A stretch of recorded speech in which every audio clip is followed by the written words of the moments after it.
Join the conversation. Join the conversation. You're with Cape Talk. He's back. The Naked Scientist is back. We've missed him, Dr. Chris Smith. Welcome. It's good to have you back. Welcome. Hi, Clarence. Welcome to 2025. It's our first show together in the new year. Nice to see you. Absolutely. People missed you last year. We tried so hard to get you, but then there was a gremlin that prevented that interaction. But you are back, and that's important. And another year ahead of discovery, of course, through the Naked Scientist. Now, just a reminder, your questions on 072-567-1567 and your calls on 021-446-0567. We'll prioritize your call. I think we'll kick off, Chris. We'll kick off with a voice note from Floris, one of our regulars. Hi, good morning, Clary, and your team there.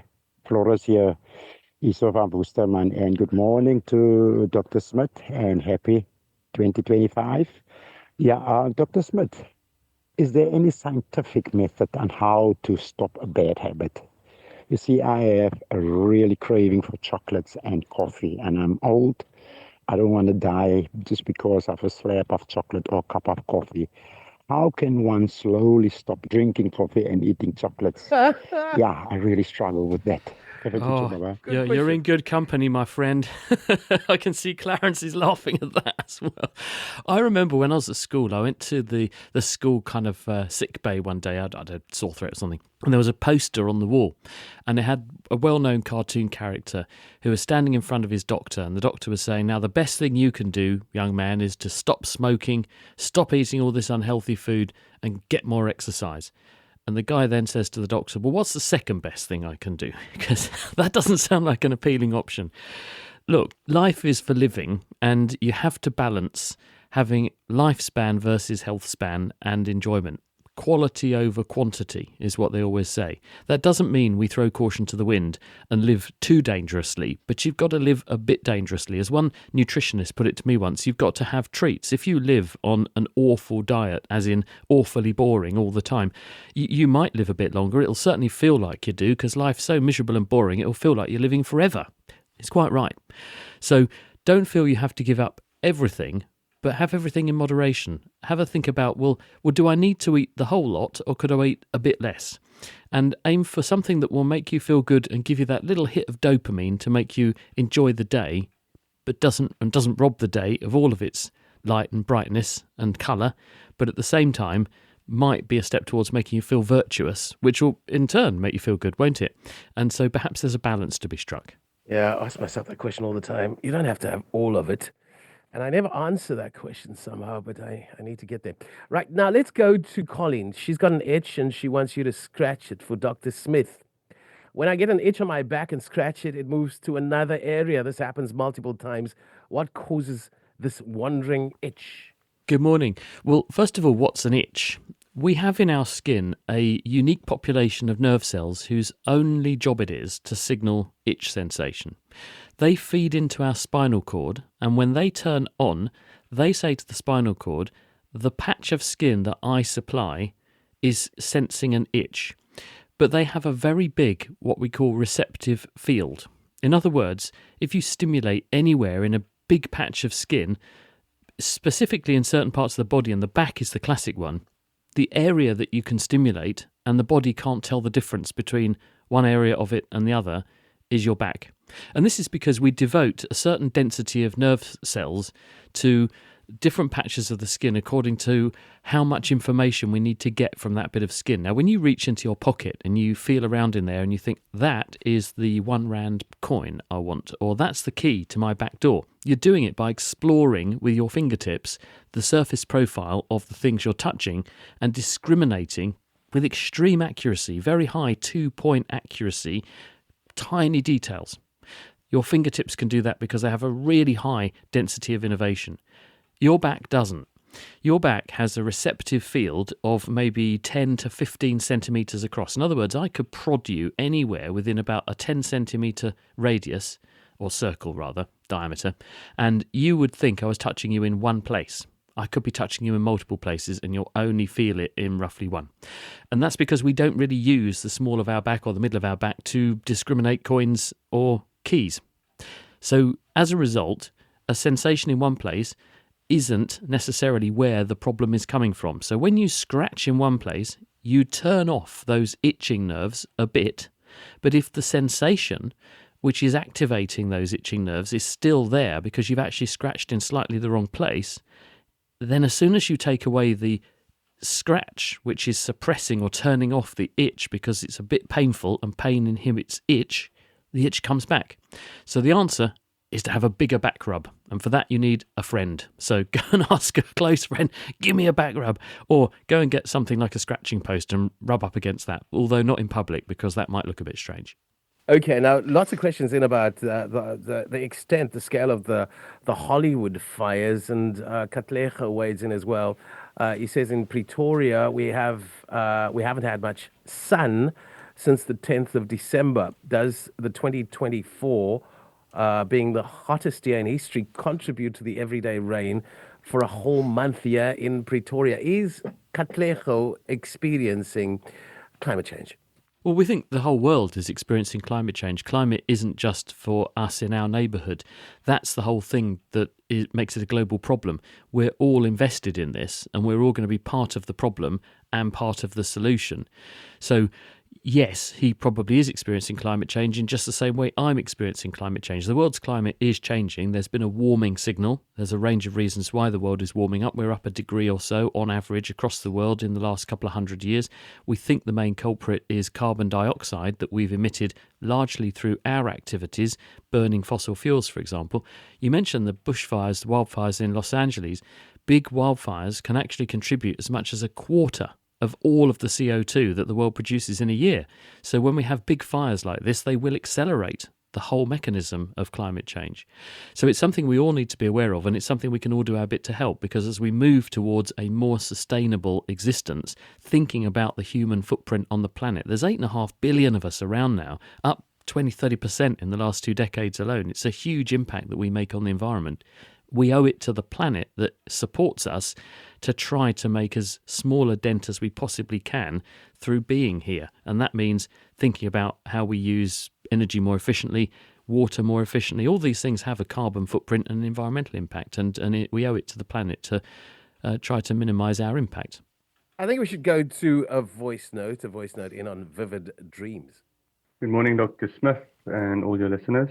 When you have vivid dreams, you wake up and then sometimes takes a while before you realize it was only a dream. So now, if you dream vividly that you're not falling asleep and that you're having a restless night, but you're actually dreaming this, when you wake up, will you be tired and feel like you haven't slept? For a while, you feel like that until your cognizant brain actually tells you that it's a dream. Or, will you still be tired when you wake up, even though you had a full night's rest? You have articulated that so well, and I have had exactly that experience. And my daughter said to me earlier in the week, she did exactly the same thing. You dream that you keep waking up, and then you panic in your dream. You're going to be really tired and not function properly at work the next day.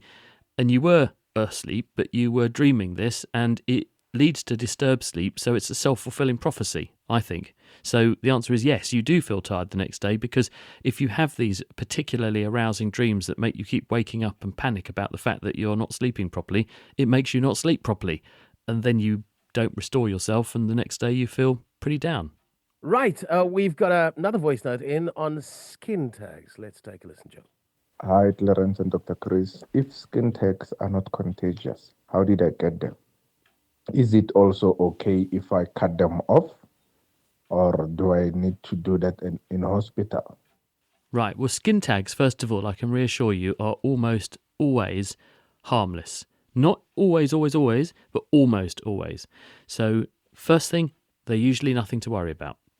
They are a benign or harmless growth on the skin, and they usually get more common the older we get. And depending upon where they are, you can either worry about them being a little bit disfiguring, if they are in a prominent place, or you can ignore them if they're in a place that no one has to look at, and neither do you. So you're not obliged to have to do anything about them. You shouldn't do anything about them off your own bat, because just chopping something out could lead to scarring of the skin, you could get keloids, you could get an infection, or you could actually make the thing a whole lot worse. and it's therefore better under all these circumstances always to go and get someone's advice. So if it is causing you psychological trauma, what are these things? They're really annoying, I want to get them sorted out, then I would go and seek some advice. They can be sorted out if you need to. You say that there was a family link. Well, that actually is quite likely, because things that control growth of different bits of your body are your genes. You get your genes from family members. You get half your genes from your dad, half your genes from your mum. And they control how your body works biochemically, physically, and so on. And if there are certain genes that lead to a preponderance to get skin tags, these harmless growths, then if it's in one close relative, it's more likely, not 100%, but it's more likely to be in another close relative, and that could include yourself. So first of all, I hope I've reassured you. Secondly, if it is bothering you, then I would seek some professional advice about the best way to mitigate this, and also enjoy the fact that they are completely normal and many people have them. Okay, then we've got a question in from Marion. Marion from Sunningdale. Marion wants to know why some birds have the ability to mimic human speech and others don't. Hi, Marion. Well, the answer to any question about biology is always because evolution made it that way. Things that had an advantage to being able to do something did it more and got better at it. Things that were not advantageous led to those traits or abilities disappearing. Now, birds are extremely visual creatures. They watch each other, they watch other things and even us. And they also listen to each other because they talk to each other, they sing. And because vision and sound are so important to birds, they become extremely good at handling it, marshalling it and deploying it. And in some cases, they do that with aplomb by learning to mimic the sounds in the environment for various reasons. Some birds do it because they want to use it to deceive other species or even other birds. Other birds do it because they can, and birds do have the ability to enjoy themselves, have fun and be playful. So the answer to the question, as I said, is because some birds have evolved to be good at doing a certain thing because it gives them some kind of advantage. And that means that they are able to do these extraordinary feats. And don't forget, they've got to learn to sing in the first place. And many birds learn their songs from the birds around them. So they're already pre-programmed, a bit like a human, a young child, with the ability to watch and listen and take things in and then incorporate it into their own behaviour. Birds can do exactly what we do. And they learn from other birds. And if they think they're listening to a bird and it's actually your phone ringing, they'll learn to incorporate that sound too. Mag on the WhatsApp line. What makes the mind create nightmare visuals during sleep apnea? Well, when we have sleep apnea, I think what's being referred to is when a person snores at night and then they sort of gasp and partly wake themselves up. This is because as often as we get older, actually, but also as we put on weight, the tissues at the back of the throat can become saggier. And they have a lower level of tone, so they're more likely to become floppy, fall back and partially block the airway, which makes the work of breathing greater, and that's why we make gasping, snoring sounds, and it also means that blood oxygen levels can drop a bit, and this then causes wakefulness, because you wake up to clear your airway and restore normal patterns of breathing. And if this is repeatedly happening through the night, it robs you of sleep. It can make you very tired during the day, but then also it can be incorporated into your dreams and make you sort of encounter or experience what you're hearing of yourself, but you're dreaming about it as well, because stimuli that we get from the environment do influence the contents of our dreams. So I think there's a couple of reasons why, if you have this badly, it might affect your pattern of sleep, but then your experience of dream sleep as well. If this is happening a lot and you are very tired during the day, feeling you keep dropping off, your sleep quality is probably a bit low, and it would probably be worth getting advice of a professional, because there are professionals who are really good at diagnosing this kind of thing and can give some simple tips or interventions that can help restore the quality of sleep, and that will lead to a much better function during the day, higher quality of life, and better enjoyment of life, because you won't feel so tired all the time. Let's go to a voice note. Dane, a question about offshore wind turbines. Good morning, South Africa. The listeners, Cape Talk, the Naked Scientist. Hope you're all keeping well and having a good start to 2025. I just want to ask the Naked Scientist, what is his view on the offshore wind turbines and the noise effects that it has on the oceanic life? What's your viewpoint on that? Hi, Dane. Happy New Year to you. The answer is that we need to study this. If we put something in the environment and it has an environmental impact, we need to know what that impact is, who it affects, what it affects, and to what extent it does that.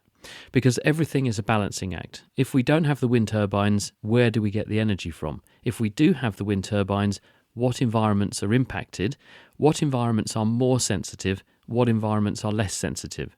Are there impacts on marine life from the sound, or is it not such a problem with sound at sea? Is it more that we create differences or effects on the sea floor, and that changes animal predation? We know that in the North Sea, around the UK, for example, where a lot of these turbines have been sunk into the seafloor in the North Sea, they have created artificial banks and reefs, which are changing the way that fish move around. They're changing the way that seals predate fish.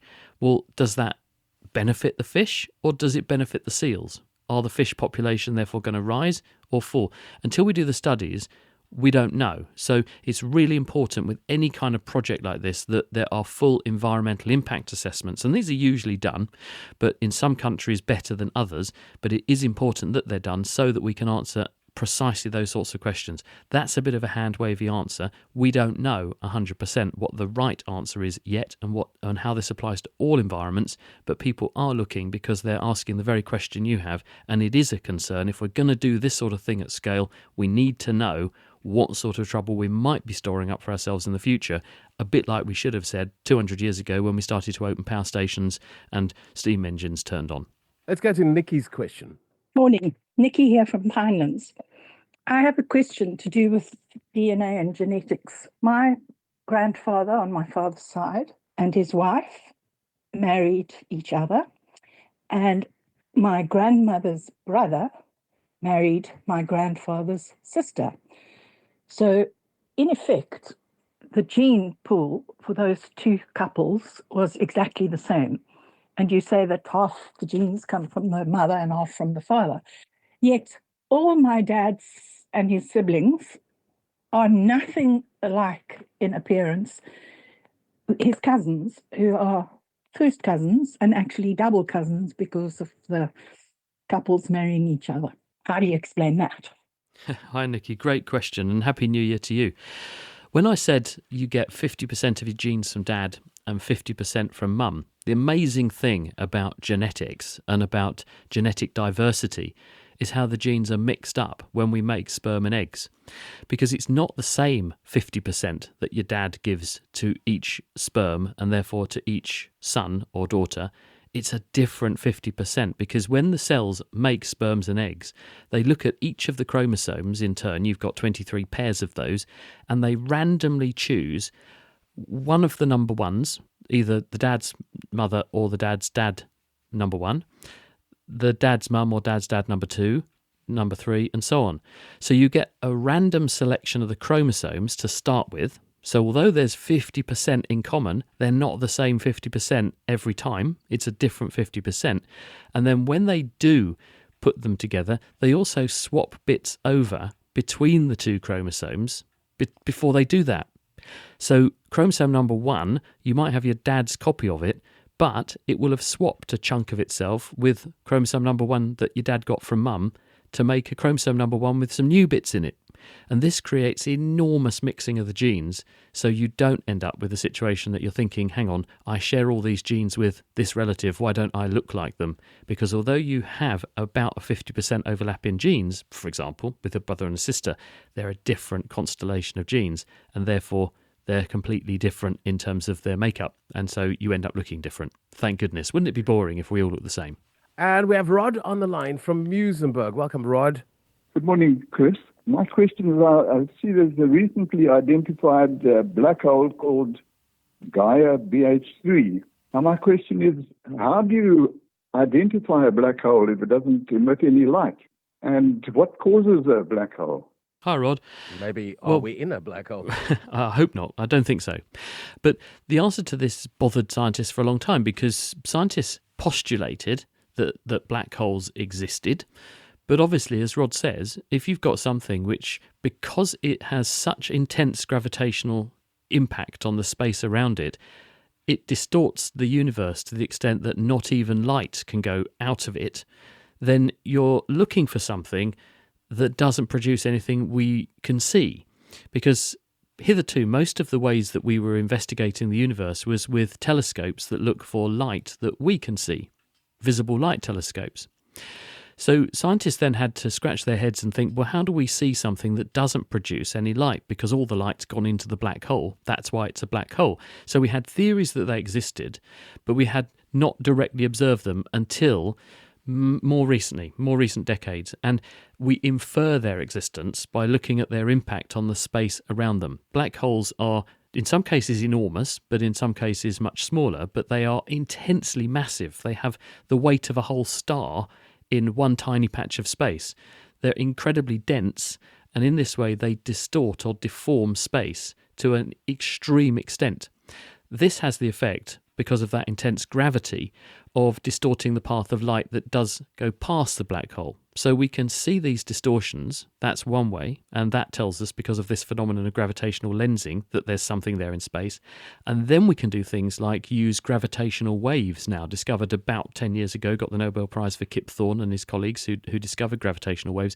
When massive distortions in the fabric of space occur because of things like black holes interacting with things, the vibrations come to us as gravitational waves. We can decode those, and that also enables us to postulate their existence. And nowadays we can even see them by taking photographs, because scientists have, in the last about 5-10 years, imaged the event horizon of a supermassive black hole, including the one at the centre of our galaxy. So a number of ways now that we can see them, in inverted commas. And then maybe Chris Smith, Dr. Chris Smith, the naked scientist, quick answer for Tootie. Tootie has got some suicidal ants. She calls them kamikaze ants. They somehow pop into a water jug for a drink, drown, and lie dead at the bottom of the jug. She wants to understand why. I'm not sure why the ants would want to kill themselves. I'm sure they don't want to. But, you know, she's highlighted a really important technique in biology, and this is how scientists tell the difference between male and female ants. Do you know how they do this, Clarence? So you drop them in the water, like Trudy, and if they float, it's male. You know that because it's boy ant. On that note, Tootie, I don't think it answers your question completely, but it's a question that's been lingering for 2 weeks. She's been waiting for you, Dr. Chris Smith, the naked scientist, every Friday just after 9:30. It's good to have you back, and looking forward to another year of discovery in your company.